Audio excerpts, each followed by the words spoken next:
Hello mga Kalingap, isang mapagpalang araw pong muli sa ating lahat at welcome back sa aking munting channel, Kalingap Angels 27. At sa mga bago pa lang po sa aking munting channel, huwag po nating kalimutang suportahan ang ama ng Kalingap, Kuya Val Santos Matubang at Kalingap Rab. At paunawa, panoorin po muna ang full video bago mag-comment para malaman ang nilalaman nito. So dito nga po mga Kalingap, grabe nakakalungkot naman po yung nangyari nga po dahil nga po yung prinsesa nga po ng Kalingap na itong si Rina ay kinuha na nga po ng kanyang mama. Kahit nga sabihin po natin na may karapatan po talaga yung nanay ni Rina, pero yun nga po syempre sa tinagal-tagal na din po na kasama ng team Kalingap ang prinsesa nga po ng Kalingap. Syempre, 'di ba?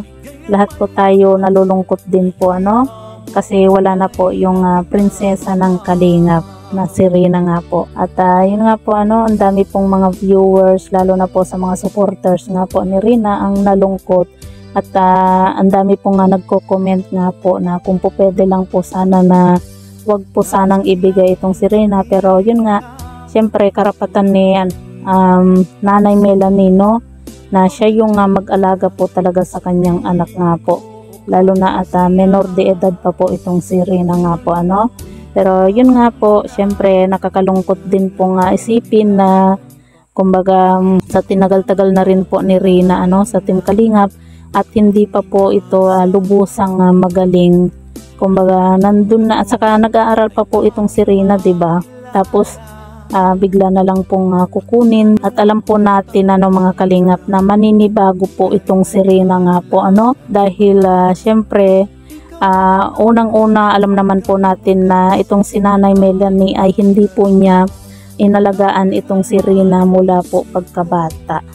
Dahil ang nag-alaga nga po dito kay Rina ay ang kanyang lolo na si Tatay Nestor nga po. Kaya talagang maninibago po itong si Rina sa poder nga po ni Nanay Melanie Pero ipagdasal na lang po natin mga Kalingap na sana tuluyan pa rin gumaling itong si Rina nga po sa poder nga po ni Nanay Melanie at wag po sanang mas lumala pa yung sakit nga po ni Rina at wag po sanang bumalik sa dati itong si Rina nga po kasi nakakaawa naman po itong batang ito dahil nga po kita nyo naman po kung gaano po siya kasaya sa poder nga po ng Kalingap at kumbaga nandun na na sanay na itong si Rina sa poder nga po ng Kalingap.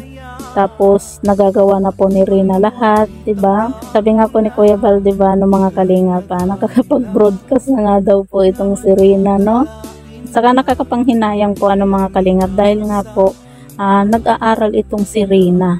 Kaya kita naman po natin kung gaano kalaki yung pagbabago ni Rina simula po nang nasa poder po siya ng Team Kalingap. At ang nakakalungkot lang po mga Kalingap dahil nga po syempre hindi na po natin makikita nga po sa vlog ng Kalingap itong si Rina, 'di ba? Nakakalungkot din po.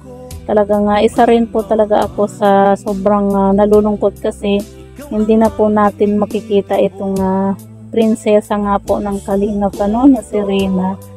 Minsan din po tayong napasaya lalong-lalo na po nung unang-una po na na-vlog po ni Kalingap Rab itong si Rina. Talagang ang dami pong napasaya din po itong si Rina nga po Nakakalungkot man pero yun nga po mga Kalingap kumbaga si Nanay Melanie talaga yung may karapatan na alagaan itong si Rina. At ang kasunduan nga po mga Kalingap ay kung sakasakaling po na itong si Rina ay bumalik po sa dati po niyang sakit, hindi na po muling tatanggapin nga po ng Kalingap kasi syempre 'di ba kumbaga inalagaan ng Team Kalingap ni Ate Roda at kita natin na magaling na itong si Rina tapos kukunin tapos kapag bumalik sa dati ibabalik, syempre parang nagluluko na lang kumbaga parang nakakaawa yung bata na itong si Rina nga po kasi